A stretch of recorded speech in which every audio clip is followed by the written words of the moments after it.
mandando recadinho. Diz que quer sentir de novo o sabor do meu beijinho.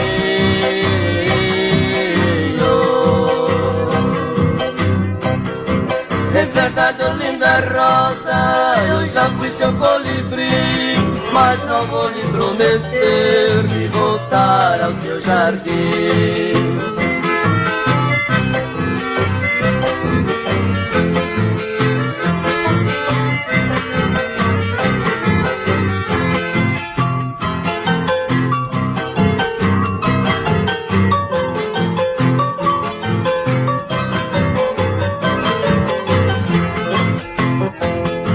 Eu já não tenho ninguém pra viver mais à vontade.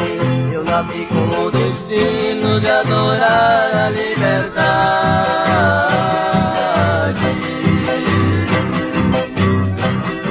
Saio e volto quando quero, sem ninguém na vida minha. Sou tão livre quanto a lua que no céu anda sozinha.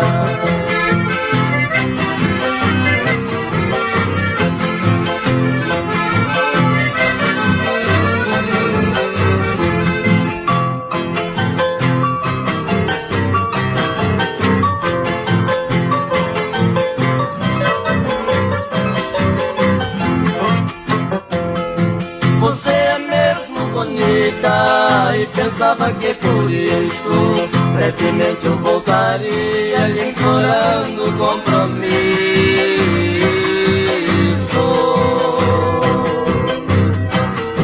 Mas eu nem lembrava mais que beijei você um dia. Se ninguém não me falasse, nunca mais eu lembraria.